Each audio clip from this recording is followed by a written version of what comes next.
So this is going to be a little, the sort of the genre and the delivery of this lecture is going to be different than the previous two. I'm not a scientist, I'm not a clinical psychologist, I'm a historian of religions, and I really come out of the humanities. I'm really using the methods and tools of the humanities to look at a set of extreme religious experiences that I think you'll see overlap extensively with our previous two lectures.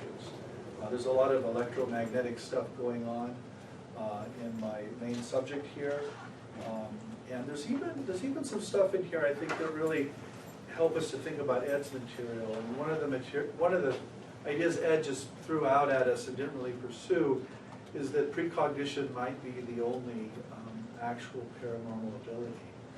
And I'm not sure that's true, but there is some material here that might lead us to believe that, and I'll explain why when we get to it. The other thing to say is this is a fairly formal lecture. I played around over the years with lecturing informally and formally, and I've definitely landed in the formal camp. I think I can get more material on the table and more stuff in your heads by actually reading a lecture. I'm not afraid to talk to you. I'm not afraid to answer questions or to tell you I can't answer your question. But I do want to deliver a kind of formal lecture to get some stuff on the table. Okay? So this is a lecture, this is a little synopsis of a book I just finished with a woman named Elizabeth Crum, who lives in Houston. And I've lectured on this material at a number of universities now. This is the poster for Duke, but we also did it at Stanford and Berkeley this last spring. And so I have a pretty good sense of how people react to it. I'll be curious to hear your responses as well. So I'm going to tell you some stories this afternoon. They could not have possibly happened, and yet they happened. In academic parlance, they are historical. They are a part of history that any historian should want to engage and try to understand. I'm not telling you these stories for the hell of it. I'm telling you these stories because I think that they are intellectually important. Actually, I think they are potentially revolutionary for the work humanist intellectuals do, and this precisely to the extent that they goad us or provoke us to reimagine what we have called the humanities by radically reimagining the limits of the human. More specifically, I think that stories like these hold great promise as guides to our future humanities. Take that either way. I think that they represent, or at least point toward, new forms of knowledge and new ontologies that lie well beyond both the present subjectivisms of the academic humanities, it's all in our heads and so unreal, and the present objectivisms of the social and natural sciences, it's all measured mechanical matter and so real. So this is sort of the dilemma I think we're in. We tend to fetishize the scientific method, which wants to turn everything into an object that you can measure and replicate and establish as real, and the methods of the humanities where we just think these are all subjective states and they have no bearing on reality whatsoever. And I'm rejecting both of those options. I take as my initial muse here the Brazilian anthropologist Eduardo Viveiros de Castro, whose reflections on his work with indigenous Amazonian cultures resulted in this wonderful aphorism. When everything is human, the human is an entirely different thing. Viveiros de Castro is referring here to Amazonian shamans and their mythologies in which all forms of sentience and consciousness, including and especially that of animals, are coded as human. So the jaguar is as human as a human being is. All animals perceive themselves to be human, and other species perceive them to be something else.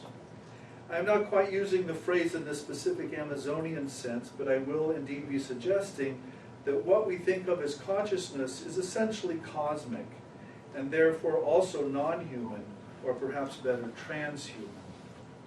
let me be very blunt. I am not speaking here within or about the present order of knowledge, with all its regimes of public status, grants, departmental structures, and technological efficiency.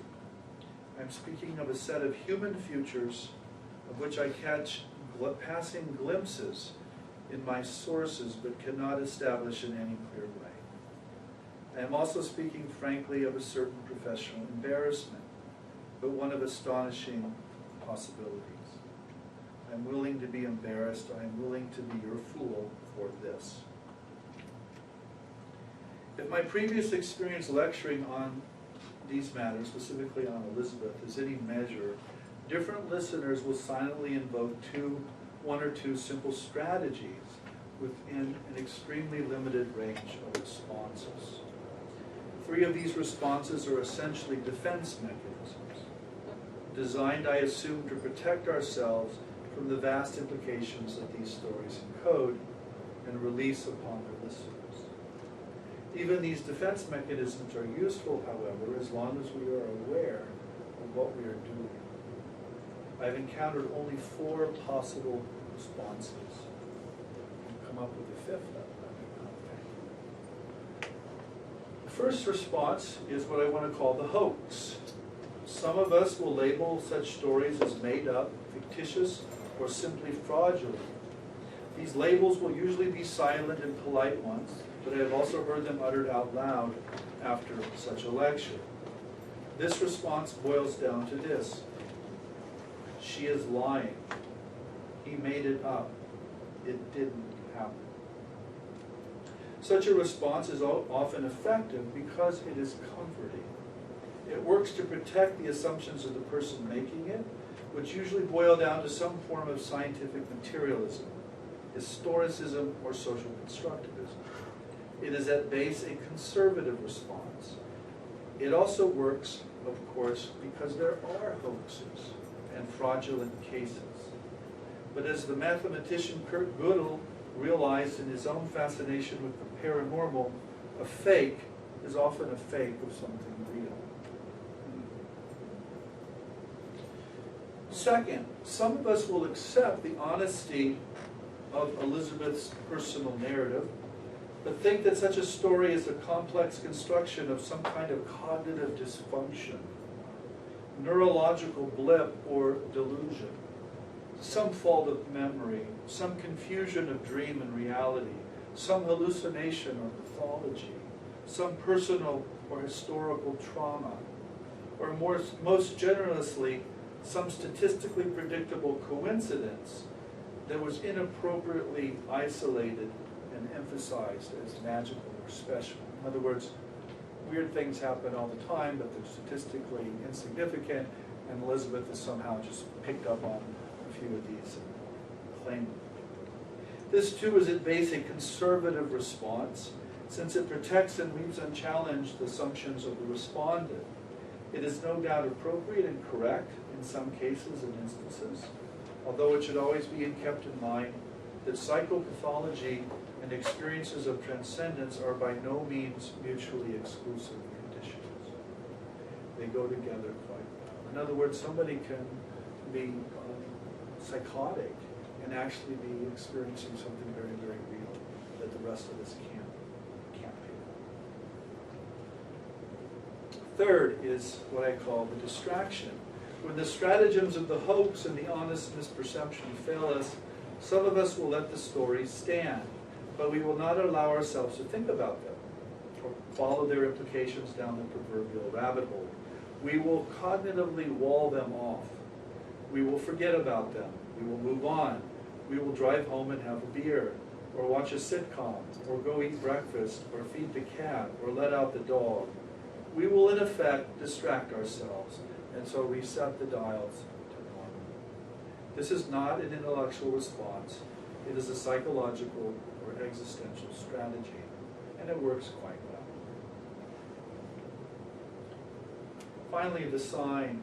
Fourth and finally, when the strategies of the hoax, the honest misperception, and the distraction all fail, some of us will accept particular narratives as more or less accurate, if also mediated representations of an actual historical event.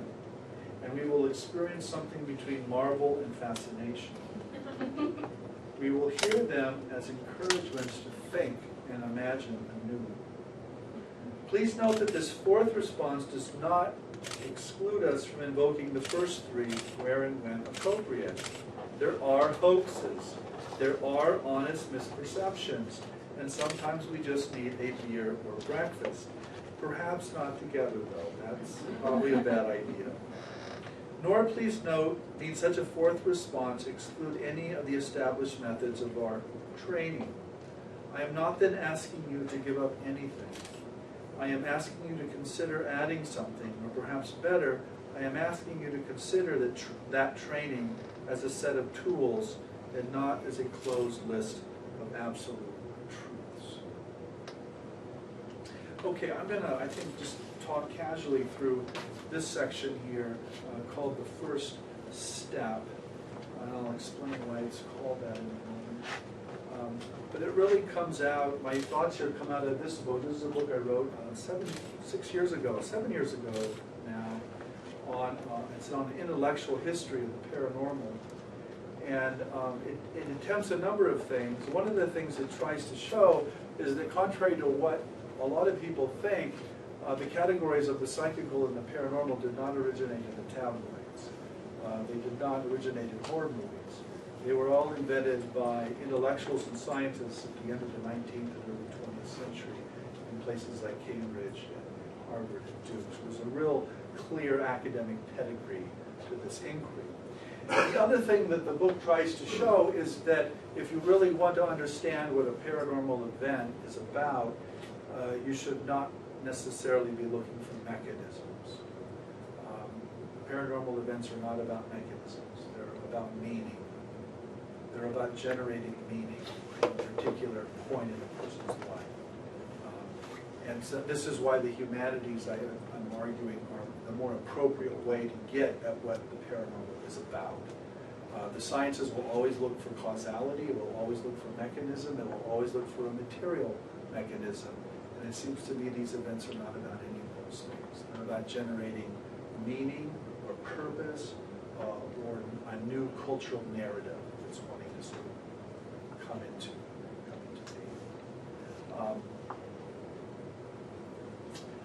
This is a painting in Paris of St. Denis, or St. Denis as the French would say. St. Denis was an early Christian martyr whom an angry non-Christian came and chopped his head off. And as the story goes, he picked his head up and walked to his church where he was the bishop.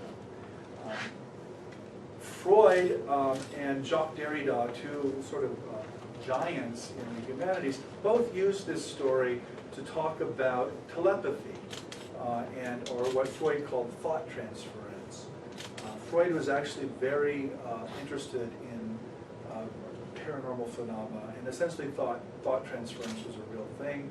And Derrida wrote a long essay on telepathy towards the very end of his life. And both of them used this story as a kind of parable.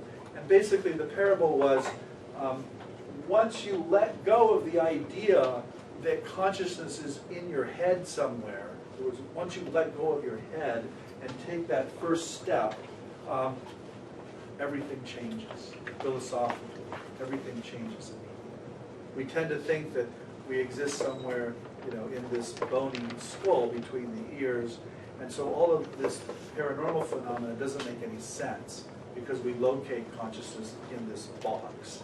But once you don't do that and you take the phenomena seriously, then suddenly it's not problematic anymore. So that's what they call the first step. Okay, let's move on quickly now to Elizabeth. In the fall of 2015, I was working on the historian of religions and Romanian literary figure Mircea Eliade, and in particular on his last novel called Youth Without Youth. His last paranormal novella that Francis Ford Coppola made into a film by the same name a few years ago. How many people saw the film? Really? Oh yeah, of course you did. I own it, actually. Yeah. But we're the only 3 people. It did do well. 4. Okay, there's 4. The story begins with an aging and depressed academic named Dominic Mattei, who was on his way to commit suicide when he is struck by lightning on Easter night behind a church in the rain while he holds an umbrella. As Dominic heals in the hospital, he mysteriously grows younger. His old teeth fall out and new ones take their place. His skin grows young. The female nurses marvel and giggle at his body's reaction when they bathe him. But the lightning strike has brought more than youth. It has brought strange new powers. Dominic dreams little snippets that play out the next day in his real life. He begins to manifest all sorts of new capacities, including telekinesis and the ability to absorb books by simply passing his hand over them. Every aging academic's dream. Yeah, I still want to do that. He begins to wonder whether he might be some kind of mystical mutant. So this is a few lines from the book. Sometime after he had begun work at the library, he experienced a long, dramatic dream. There was one detail in particular he remembered. In the aftermath of his electrocution by lightning, his mental activity anticipated somewhat the condition of men will attain some tens of thousands of years hence. In short, I'm a mutant, he said to himself on awakening. I anticipate the post-historic existence of man, like in a science fiction novel, he added, smiling with amusement. About the same time that I was working on this novella, in October of 2015 to be exact, I met Elizabeth Crone. We met around a symposium on near-death experiences in the Houston Medical Center. Essentially what happened is they held an event on near-death experiences and they asked me to come and comment on this woman's near-death experience. So I said sure, but I had no sense of Elizabeth. Allow me to introduce Elizabeth with a photograph. This is Elizabeth Crone in September of 1988. I'll explain the provenance of this photo.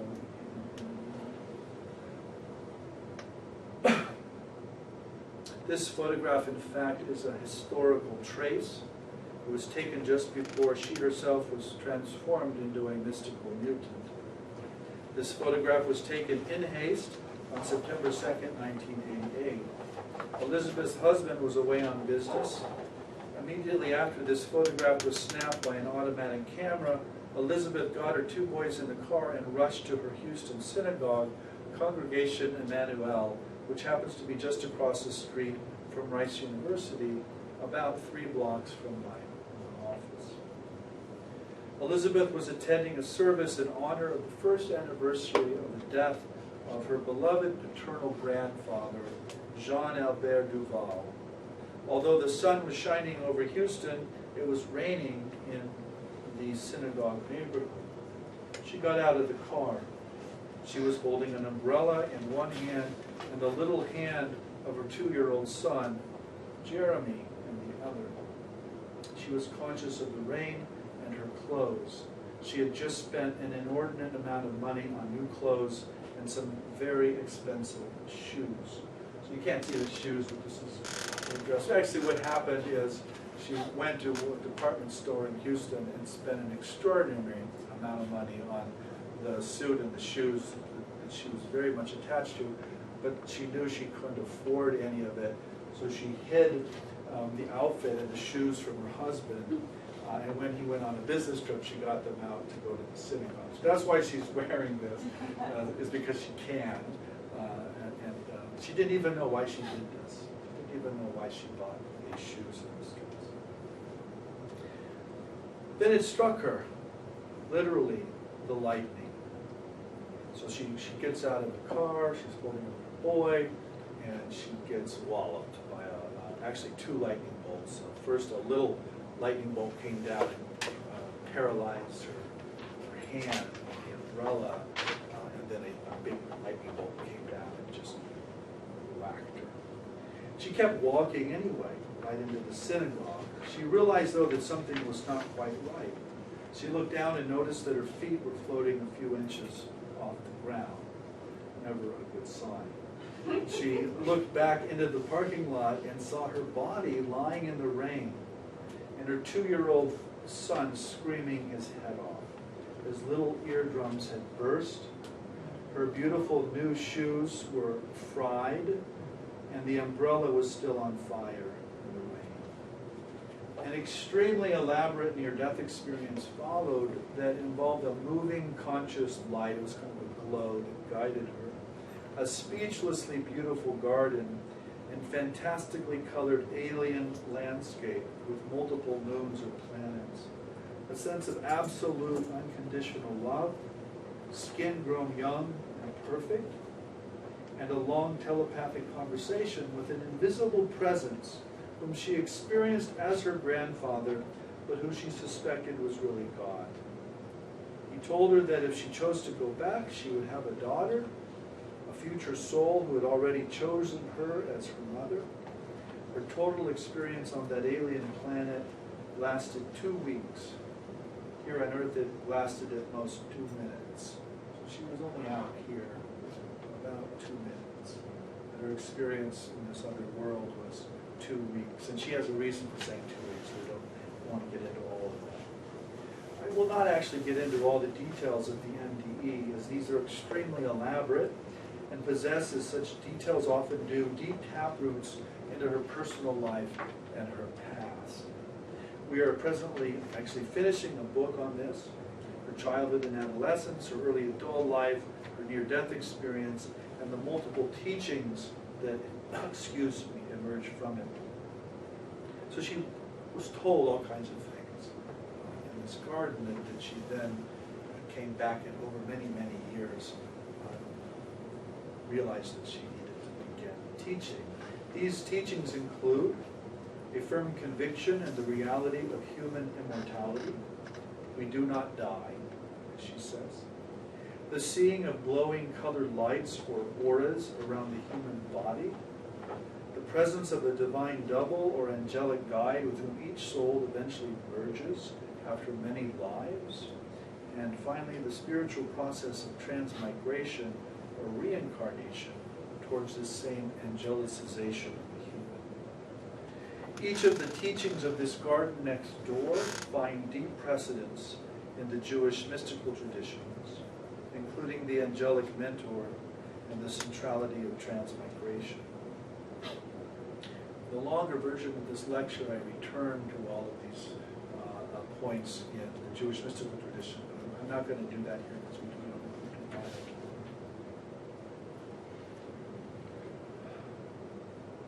Shortly after this lightning strike, Elizabeth's life was turned inside out by the appearance of new psychical capacities. First, however, I want to confuse you a little further. I want to make sure your head is still unattached of your body while we listen to a phone call from the dead. As with other paranormal prodigies, the mental and material realms often mixed or traded places in impossible ways. On one occasion, not long after the lightning strike, the phone rang at 3:18 a.m. Her husband, Barry, was awakened by the ringing and insisted that Elizabeth answer it, since the phone was on her side of the bed. Elizabeth wearily picked up the phone. It was her dead grandfather calling about a very practical matter involving his daughter, Elizabeth's mother, Mary Ann. Let me intrude into the story at this point and observe that you, the listener, have a rationalist loophole to jump through at this moment, if you so choose. You better jump quickly, though, as it will soon shut tight. Your loophole is this. Only Elizabeth was on the phone with the dead spirit. Barry, although he clearly heard the phone ring, was never on the phone. I have spoken to both Elizabeth and Barry about this. Barry was very clear that he heard the phone ring, but that he was never on the phone, although he kept asking Elizabeth who it was. Elizabeth is equal, because she started to have this fairly involved conversation with her grandfather, as Barry was like hitting her, asking her, who is it, and she was hitting him back. Not kidding. Elizabeth is equally clear that she rebuffed Barry's repeated requests and that, quote, all I heard were the words, but somehow I knew that Barry or anyone else would hear a tone or static. In other words, she's very clear that she was somehow translating whatever this thing was doing, but that if Barry would have picked the phone up, there wouldn't have been. He just would have heard a static tone. She says, she went on, I kept pressing her on this, pressing her. Finally she said, quote, the words were meant for me. I was the decoder. I recognize that there are other skeptical possibilities here. Perhaps it was simply a random phone call that Elizabeth Mine heard as her grandfather's voice. That assumes quite a bit, though. If we, on the other hand, we follow Elizabeth's self-understanding, what we seem to have here is some kind of living energy encoded with a personality that is being transmitted into Elizabeth by a piece of human technology and then decoded unconsciously and effortlessly by her own body and brain. This, of course, is more or less how a television or your smartphone works. It receives an electromagnetic signal coded with information and then translates this coded energy into voice and image. Basically, Elizabeth is functioning as a kind of occult telephone here. She thinks I should add that this is all in fact very important. In her own words, quote, this is all about energy, unquote. This energy, of course, is of a very special kind. We are not talking about the physicist's photons or the electrician's amps and voltage. We are talking about some kind of conscious, information-rich energy that can be picked up by a human body brain and decoded into a personality or presence. And now the loophole shuts tight. The Spirit explained to Elizabeth how this kind of communication takes a tremendous amount of energy and that this same energy could not long be sustained. He hung up. Who was it? Who was it, Elizabeth? Barry kept insisting. As the two argued, something strange happened. The room filled up with an odd smoke that was not smoke, and a red laser-like light appeared at the end of the hallway that their bedroom door opened out onto. Then the smoke and the light just disappeared. The couple sat there in temporary silence. Barry said to Elizabeth in a frustrated voice, I'm going back to sleep. And then he rolled over. Elizabeth pushed him a bit. Barry, did you see anything? Barry replied, no, I didn't see any smoke. Okay. Such a phone call from the dead, it turned out, was only the beginning. So this actually happened quite early, within a month or so after the lightning strike. This was sort of a kind of signal of things to come. As Elizabeth recovered from the lightning strike, her feet were badly burned. So she couldn't walk, she couldn't stand. So she spent most of her time in bed or on the couch. She slept a lot. She began to notice that she would sometimes have a crystal clear nightmare of an event that would then play out in the next day's news. But nightmare is not the right word. Elizabeth insists that these were not dreams at all. She uses the word only because our English language has no other. Some of the most dramatic were extremely specific visions of plane crashes, tsunamis, and earthquakes. One of the most dramatic actually was the San Francisco earthquake of 1989, the fall of 1989. I'm not going to treat that one here. That's in the database. Let me summarize just two of these dreams for you. Consider, for example, the dream vision that took place on January 15, 2009. Elizabeth and her second husband, Matt, were vacationing in Jerusalem. They had just returned from a day of touring the city. They were exhausted and laid down to take a nap before dinner. Within a few minutes, Elizabeth was up out of the bed and writing herself a time-stamped email, something she had learned to do to create a digital trail of these precognitive dreams. So she figured out, to prove this to herself, she figured out she got up right after the dream and sent herself an email of the dream. Then if it played out, she had a she had a lockdown in space and time. Here is the email that she wrote herself. I've only changed her address. It's a fake address, but everything else is the email. 2:57 p.m. of course would be Israeli time. Mid-sized commercial passenger jet, 80 to 150 people, crashes in New York City, maybe in River, not Continental Airlines, not American Airlines. It's an American carrier like Southwest or U.S. Airways. So this is sort of typical of paranormal cognitions. They're sort of orbiting around something, but there's a margin for error here. There's a kind of options, and yet it's pretty specific. Note that this email was sent at 2:57 Israel Standard Time. That's 8:57 a.m. Eastern Time in New York. The plane went down 6.5 hours later at 3:27 p.m. Eastern Standard Time. The detail is not in the email, but Matt, I spoke to Matt. Matt was present for this, right there. So I spoke to Matt about it. Matt verified for me that Elizabeth said to him after she awoke that she saw people standing on the wings of the plane. They both remember this detail very clearly because Matt immediately responded that it made no sense. How can people stand on the wing in a plane crash? It sounds like an impossible detail of some crazy dream image. But it actually made perfect sense. This, after all, was the famous Hudson River emergency landing of U.S. Airways Flight 1549, piloted by the now legendary Captain Scully.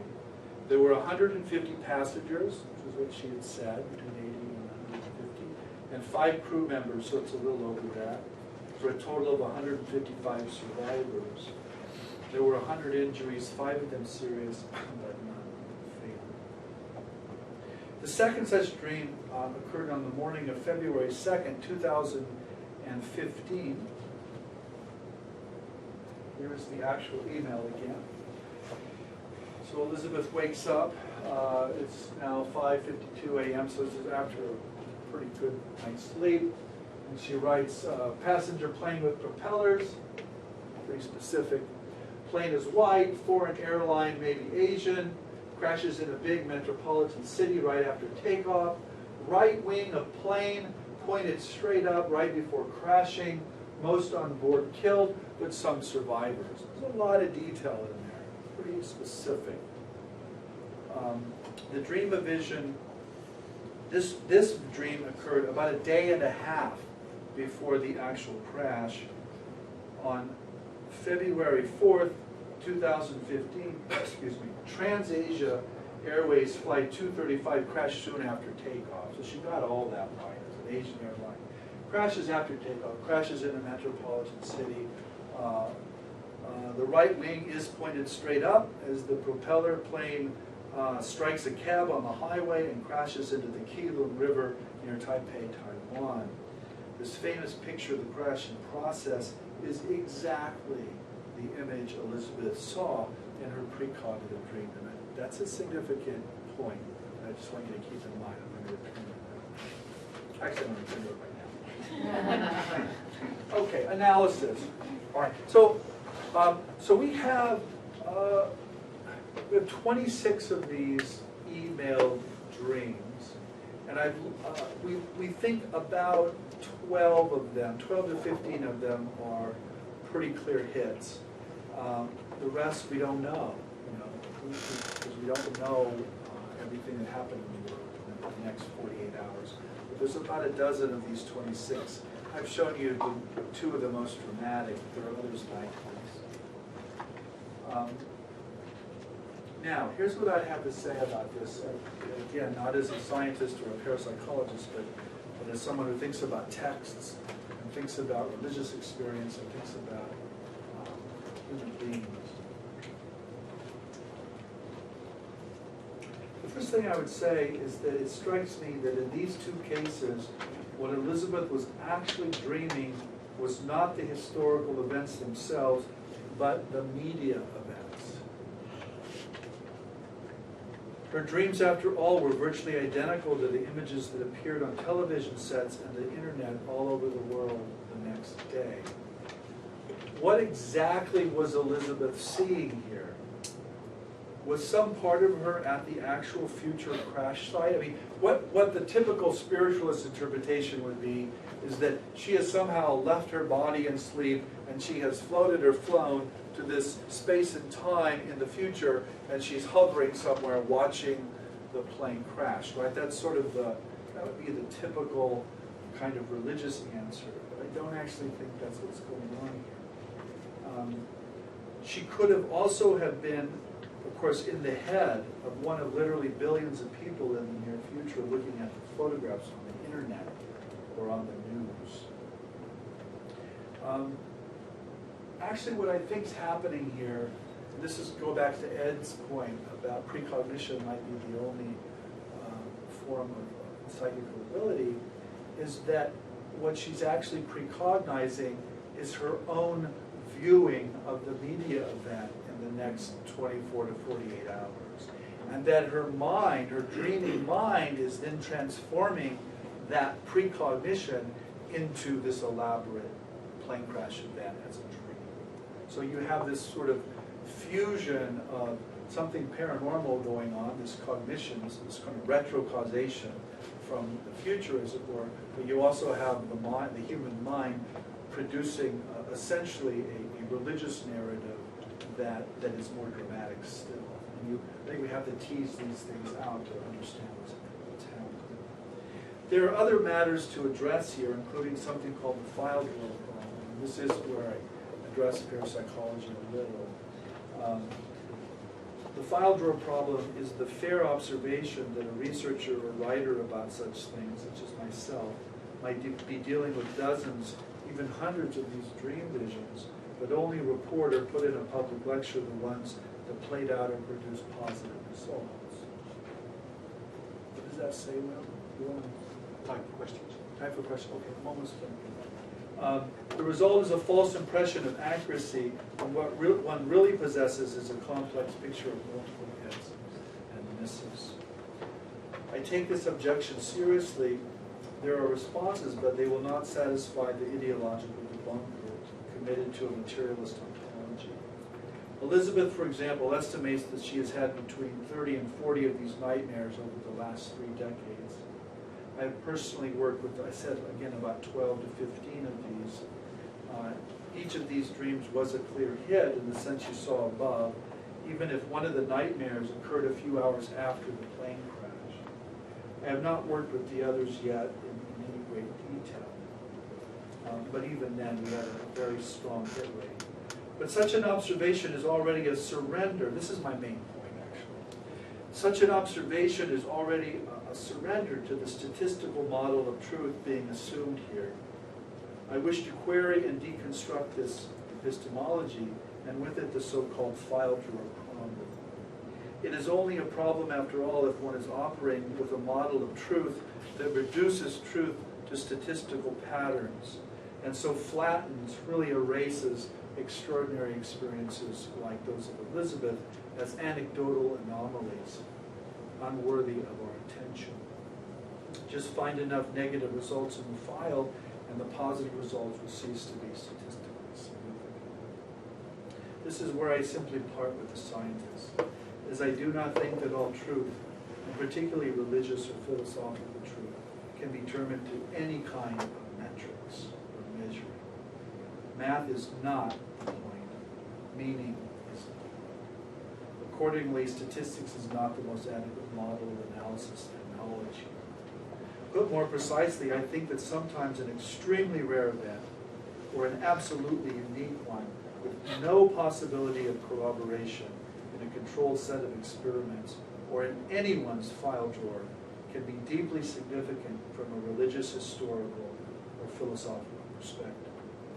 Indeed, a pure anecdote, that is something that will happen only once, can be the most meaningful event of a person's or a community's or even an entire culture's life. That may not be how science works, but it is exactly how the revelations of the history of these are. purely anecdotal events. As, let me just stop there. I'll just stop with just a few comments about what I call paranormal criticism that I think wonder some that might not be directly in the bullseye for others. People always ask me what I think about these events vis-a-vis religion. And essentially what paranormal criticism says is that paranormal events are sort of like building blocks. They're not yet religions. You can have a paranormal experience and not interpret it religiously, interpret it all sorts of ways. But that individuals who have had enough of these experiences tend to arrive at beliefs or teachings like the separability of the soul from the body, or the immortality of the soul.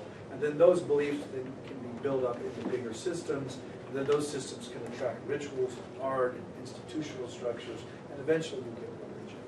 So the paranormal actually has everything to do, I think, with the history of religions, but it isn't necessarily religious itself. So let me just end right there.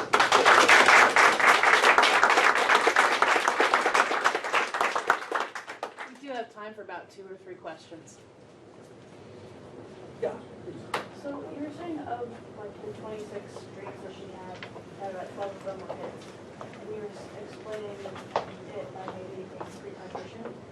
If it was precognition, wouldn't she have then, in the next couple of days, seen something that those ones that you were saying weren't hits? Yeah, so here's the problem. The problem is a lot of them are of the minor events. Like a helicopter goes down, or a Cessna goes down somewhere, or there's an earthquake somewhere. Well, there are hundreds of earthquakes, every week, and there are hundreds of plane crashes probably every week or every month. And so the challenge then becomes, as someone trying to look into this, how do you track all of that? From her own perspective, she thinks they're all accurate. She doesn't have any personal doubt about that. But someone looking at it from the outside, of course, it's an honest question, and we don't really know. So it all has to do, the ones I showed you were the big ones that were in the international media, and everybody, you probably recognize both of those. But a lot of them are fairly minor. Yeah. Does she speak to the role of intention when she has these? Does she try to fight them? Does She hates them. So her intention is to not have them, and then they appear. So when Elizabeth first, I met her at this event at the medical center, and we started to talk about her experiences. And when we started to talk about this book that we just finished, her original intention or hope for the book is that it would make it go away. That writing the book would be some kind of catharsis or some kind of closure to this. Now she's moved away from that, actually, which is another interesting story. Writing the book and interacting with other experiencers, she's sort of moved from the position that this is a curse to that this is actually a gift, and that she may be present in these disasters for some kind of spiritual reason. So she's kind of changing as we're going through the book process. Yeah. Are all of her precognitions catastrophic? Yeah. And I think that's significant. I think that's actually very significant. As a humanist looking at paranormal experiences, in the longer version of this paper, one of the things I say is that if you're looking for a trigger of very robust paranormal experiences, you need to look for trauma. You need to look for illness, sickness, death, near death, danger, military situations. I mean, this is where the paranormal stuff really starts to spike. And so in a plane crash or an earthquake, you have major trauma going on in a large population. And so it makes sense to me that she would be drawn to that somehow. Yeah, she doesn't have happy, positive precognitions. We got time for one more. When's the book coming out? I don't know. We finished it, but that doesn't mean we finished it. It just means we got a solid draft.